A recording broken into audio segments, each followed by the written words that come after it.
Gunchbags, what's going on? It's Landon Remixes here, and it is time for another edition of Top 5, the series where I talk about 5 notable songs from a particular compilation. And today I'm going to be talking about this new one from Monstercat, Monstercat Uncaged Volume 4. Now, this is a compilation that I personally never saw happening, at least prior to 2018, with Monstercat kind of overhauling their old themes and switching into the Uncaged style in 2017. I kind of figured they'd let that run its course and then just end it at the end of the year and switch into a different kind of theme in 2018, but we got something a little bit bigger. In case you've been living under a rock for the last 2 months, essentially what happened in 2018 is Monstercat, the label, split into 2 different brands, Uncaged and Instinct, with Uncaged kind of more or less representing Monstercat's foundational values, essentially putting out EDM bangers, and then Instinct being a little bit more poppy, vocal-centric, kind of vibey. And since people have been asking for my opinions about this for a while, I guess I might as well tack this on here. I don't personally agree with Monstercat's decision to do this. In fact, I, as well as many others, tend to cite Monstercat's diversity as one of the reasons we love it so much as a label, and I honestly think segregating releases on different channels and compilations is a bit of a mistake. Like, sure, we're getting 4 releases a week now versus 3, and that's pretty huge to say the least. It's really cool that they're doing this in a way that's going to bring fresh new talents onto the label because they're not so tight on a release schedule, or at least as tight anymore. And I personally have had a really hard time keeping up with the releases. That's not to say that I don't have enough time to listen to them, but more or less just have enough time to really let everything sink in, when in some cases we're getting songs a day after the last Monstercat release. Through this transition though, I've also realized just how much time I spend investing into Monstercat's more melodic vocal driven stuff, evidenced by how much I've preferred the Instinct stuff over the Uncaged stuff. I'll save the Instinct talk for when I do my top 5 on Monstercat Instinct Volume 1, but honestly this Uncaged compilation does end up bringing a few great things to the table. As always, we've got a load of new artists, including some pretty hefty ones like Infected Mushroom and Mode Step. Those were 2 huge recruits. We've got Tasca Black, one of the better names coming out of the world of Bitbird. We've got Matroda, who's personally one of my favorite up-and-comers in the house scene, and Gented Johns. Probably my favorite thing, though, that Monstercat did with this compilation is bring back the dang remixes. We have been 9 compilations dry with no remixes, and now finally we're getting them back, and bigger than ever because we've got a couple different remixes and a couple VIPs as well. It's completely beyond me why they even stopped that to begin with, but kind of returning here, I think they did a really good job with the selection. Personally, the 2 VIPs they picked were my 2 favorite of the bunch from December, and the remixes were respectively some of my favorites on the package, although I wouldn't necessarily say Phase 1's remix of Stay was my favorite. I probably preferred Woolly's a little more. When it comes to general thoughts, I really don't have a lot else to say about this album. I do think it's a little bit weird seeing some of these songs that were featured on the Best of 2017 compilation kind of resurfacing on this one, but that's just the way that they structured everything, and you know, it's okay. Some of these songs are absolute jams, so I'm fine with it. I guess though that means I should probably start digging into my top 5. As always, these are not in order by how much I like them. In fact, I'm going to be going in the order that they appear on the album, just to make things easy. These are my 5 favorites, the 5 songs that I think objectively stand out over the rest of the songs on the compilation, and as always, these are just my opinion. And I'm going to start off this list with Bring Me Joy, Pegboard Nerds, and Luguber, or Luguber. I'm not totally sure how that's supposed to be pronounced, but regardless, I think I'm in kind of the silent minority when it comes to this song. I don't think people were generally digging it as much as I was. In fact, I'd probably go as far as to say that this is my favorite tune the Pegboard Nerds have put out since Speed of Light off their Nerds by Nature EP. And that's not to say that I think the Pegboard Nerds had a weak year in 2017. In fact, I think they had one of their strongest years yet. I just really, really like this song, and not necessarily even for what it sounds like, but more what it represents internally. In case you guys didn't know, the 2 Scandinavian dudes that make up the Pegboard Nerds, Alexander Auden and Michael Parsberg, are old. Parsberg in particular has been doing label releases since 1993, which is just insane. And for me, Bring Me Joy is really the first song the Pegboard Nerds have ever done, which really calls back to that age with a little bit of old school happy hardcore. And while the song definitely doesn't spend its entirety trying to be a tribute to that era, I don't know if I necessarily would have loved the song if it had done that. I really like the variation that the Pegboard Nerds do, and that's one thing that I've really liked about their music in the past, that they're able to kind of take a bunch of different styles and blend them together. And of course there are two drum step drops in this song, but they're of course very distinct from one another.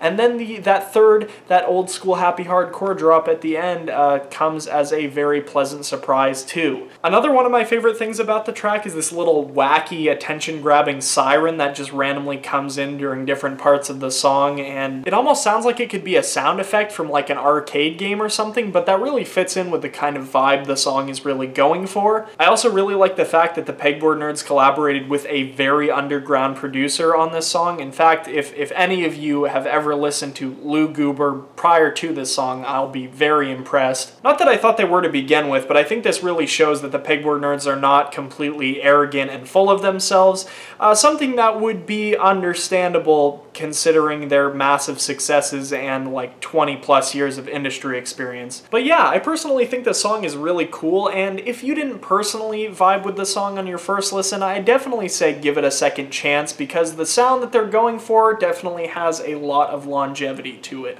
Up next on the list, we have Lyra by Myrn. If you guys don't remember, when I was doing my year-end countdowns list for 2017, I actually did feature Myrn in my top 10 Monstercat releases of the year, but for confessions, not for Lyra. And needless to say, I have hashtag so much regret for not picking Lyra for that list, because this song is absolutely incredible. I honestly just don't think I had enough time to sit on it at that point. The thing with Myrn and his Monstercat releases before Lyra is that I was never really totally blown away by his stuff. I always thought there was a certain level of production value that it had, but it always felt like his influences were way too clear. Like he was never able to really etch his own sound or style in a really significant way. That, however, really got flipped on its head with Lyra. Not only does it have a totally original feel to it, but there's about a million other things I love about this track too. I absolutely love the way Lyra straddles the line between being like an absolute trap banger and like a really pretty future bass tune, and that's not something a lot of artists these days have been able to successfully do, so props to Myrn for that.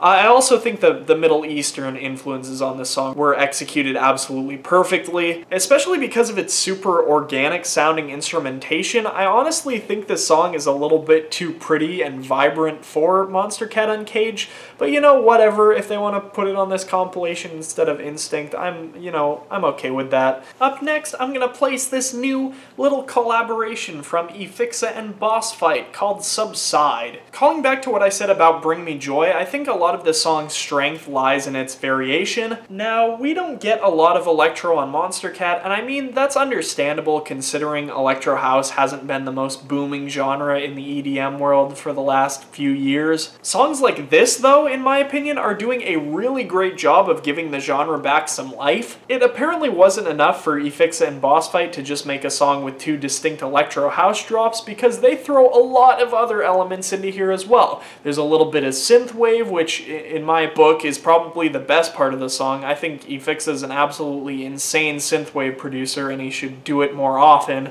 than he's currently doing. There's a little bit of a kind of trappy halftime section that comes in kind of later in the track, and just overall, there's not really a dead moment in this song. Aspiring electro house producers, take note. Next, we've got this newest single from Mr. Zakari Waters, A Lot Like You. Now, the first time I heard this song, I guess I can say I was just excited to see Monstercat was going to be releasing an Anjuna Beats style progressive trance tune, because they had never really done that in the past. Oh, this song is so much more than just your standard run-of-the-mill progressive trance track. And I think a lot of the love and the respect that I have for this song comes out because of the interview that I did with Zach Waters back when this song released, and if you haven't checked that one out, I'm going to have it linked down in the description below because I do not want you guys to miss it.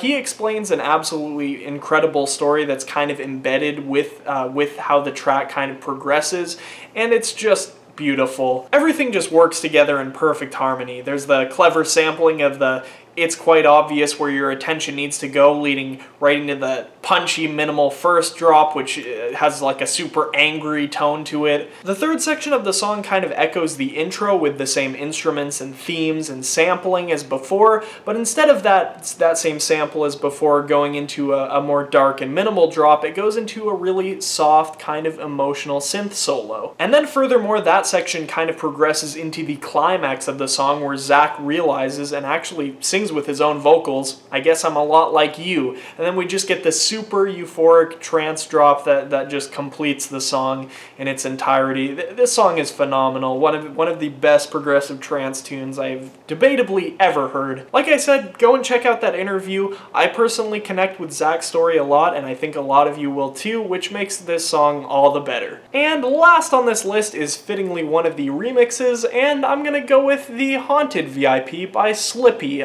formerly Slips and Slurs. Honestly, I think the biggest reason why I like this track so much is that it's just a huge improvement over the original, which honestly I didn't think was that great to begin with. I think that the original mix of Haunted honestly just sounds like a cheap rehash of his song Wanted, and I honestly think it's his weakest song that he did as Slips and Slurs. Strangely enough, I actually think this VIP version of Haunted sounds less like a rehash of Haunted than Haunted did of Wanted. And that's just a total tongue twister, but you get what I'm saying. This song kind of does a good job breaking the formula. And sure, the trap and the future bass drops on this song definitely serve to me as more of guilty pleasures than anything else, but I think honestly they were executed really well. This song does an excellent job kind of bringing out the best qualities in the original song, especially when it comes to the melody and the chord structure, and then brings a much more interesting flavor to that with the kind of drops it pushes forward. And honestly, the more I kind of listen to it, the song actually reminds me a bit of Lyra, especially in its structure. It's got, you know, the heavier trap drop and the kind of unexpected future bass drop. It's got some similarities, and it's a little bit less organic than Lyra is, but it ends up being quite the banger in the end. Yeah, this was definitely my favorite of the VIPs that dropped in December, although I will say the Nitro Fun Cheat Codes VIP definitely came close. I really enjoyed that one personally too, and I'm really stoked to see that one, my second favorite of the group, also make the compilation. But in general, like I said, it's just really cool to see these remixes back, and I'm especially stoked that the Haunted VIP was one of the bunch to make the cut for this compilation. And yeah, that's about it for this edition of Top 5. As always, I have the Spotify link down in the description below so you guys can listen through this compilation album if you have not yet. There are some good jams on this. Would not say this is my favorite Monstercat compilation. Definitely do not prefer this over Uncaged Volume 2 or 3. It might be close to 1, maybe. But if you have listened to this compilation, or you've just been heavily following Monstercat's recent happenings, let me know what your favorite 5 songs are from this compilation down in the comments section below. As always, I'm Landon Remixes. Hope you guys enjoyed this video, and I'll catch you later. Peace.